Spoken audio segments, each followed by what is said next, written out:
Hello everyone, and welcome back to the English Learning Podcast channel. I'm James, and today we are going to talk about something very special. Have you ever understood English perfectly in your head, but struggled to speak it out loud? Maybe you know the words, but when it's time to talk, they just disappear. Oh, yes, James. I know this feeling so well. Hi, everyone. I'm Amelia. Imagine watching your favorite English movie or reading a story and understanding everything. But when someone asks you a simple question, your mind goes blank. It's frustrating, isn't it? Exactly, Amelia. But today we are going to change that. By the end of this session, you'll be able to speak English with confidence, emotion, and flow. Not just, I speak English, but I tell my story in English. And to make this fun, we'll do it together, step by step. Yes, and we're going to do this like storytellers. I mean, who doesn't love a good story, right? Stories help us remember words, sentences, and expressions. And the best part is, you'll learn how to make your English sound natural and smooth. So, let's start with something fun. I want to share one of my best moments in life, but I won't tell you everything at once. I'll tell it like a story, with suspense. Are you ready, Amelia? I'm ready. Oh, this sounds exciting. Go ahead, James. All right. It was a summer afternoon. The sky was bright, and I was walking along a quiet street when suddenly something amazing happened. I won't tell you yet. Let's build the story together. But before that, let me ask our listeners a question. Have you ever felt that your English is good in your head, but your words just freeze when you try to speak? Oh, yes. And don't worry, today we'll practice exactly that. You'll speak, pause, and think like a storyteller. And here's a little secret. Speaking English confidently is not about being perfect. It's about feeling your words and telling your story with heart. Absolutely. And the first step is to start small. Let's start by describing your day, Amelia. Don't worry about grammar or mistakes. Just speak like you're telling a friend. Okay, Today I woke up early. The sun was shining and I felt happy. I had some coffee and I walked to the park. I saw birds, flowers, and people smiling. It felt peaceful. And then I remembered something funny that happened yesterday. That's perfect. See, listeners, Amelia is already telling a story in English. It doesn't have to be long, just small sentences, small moments, and slowly you'll feel confident. Yes, James, and the key is emotion. You don't just say the words, you feel them. Let's practice together. Can you try saying, I felt happy with emotion? I felt happy. Great! Listeners, repeat after us. Don't rush. Feel the words and say them slowly. Now let's talk about the challenge. Why is speaking English so hard for so many learners? Amelia, in your experience, what's the biggest problem? I think it's fear, James. People are afraid of making mistakes. They know the words in their mind, but when they speak, they worry, what if I say it wrong? Yes, fear is a big factor, but there's another challenge. Even if you know grammar and vocabulary, your brain and mouth need to practice together. If you never speak, your mouth doesn't know what to do. That's right, and many learners forget one important thing. English is not just a subject in school, it's a living language. People speak with feelings, gestures, pauses, and rhythm. Absolutely. Let me share a small story. Once I was trying to explain something to a friend in English.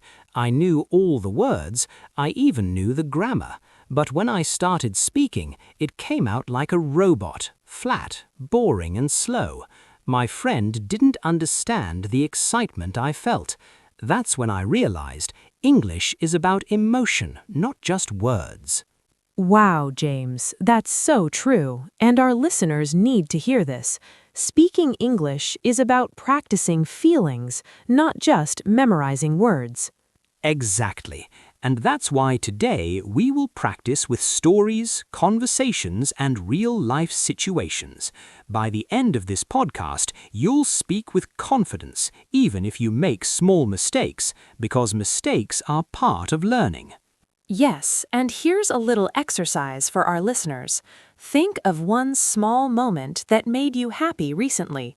It could be anything: a cup of coffee, a smile from a friend, a beautiful sunset. Now try to describe it in English. Don't worry about grammar, just tell it as if you're talking to a friend. Let's do it together. I'll go first. Yesterday, I saw a little boy helping his mom carry groceries. He was so kind and careful. I made my smile. I said to myself, wow, the world is full of small kindnesses. That's beautiful, James. Now, listeners, your turn. Speak it slowly, feel your words, and don't worry about mistakes. Remember, confidence comes from practice. Now that we understand the challenge, let's explore how storytelling can help.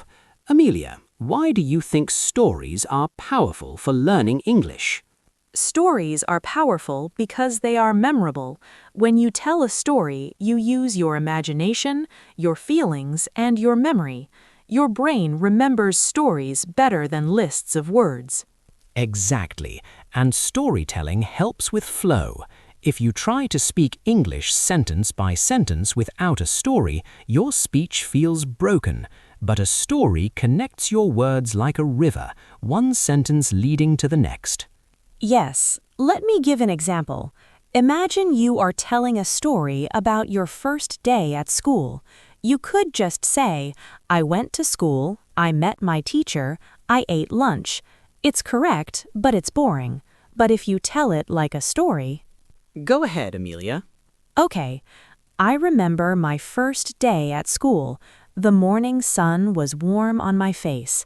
I held my little bag tightly because I was nervous. When I entered the classroom, I saw many new faces. My heart was beating fast. Then a kind teacher smiled at me and said, "Welcome." I felt a little brave, and the day began. Wow, that feels alive, Amelia. Listeners, do you hear the difference? That's how you make English real. You feel the words, not just speak them. Exactly, and the secret is to add details, emotions, and pauses.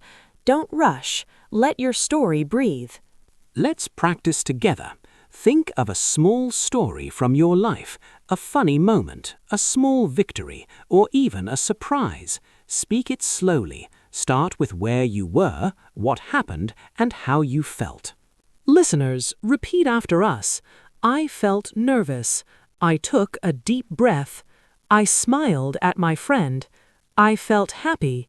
Say it slowly and feel each word. Now, here comes the important realization. Speaking English is not about speaking perfectly, it's about speaking with emotion, clarity, and flow. Amelia, how do you explain flow to our listeners? Flow is when your words move smoothly, like a river. You don't stop too much. You pause for effect. You use your feelings. Imagine telling a story to a child. You want them to feel every word. That's flow. Exactly. And the best way to achieve flow is to practice speaking out loud every day. Even 5 to 10 minutes is enough. Tell your story. Describe your day. Speak to yourself in the mirror.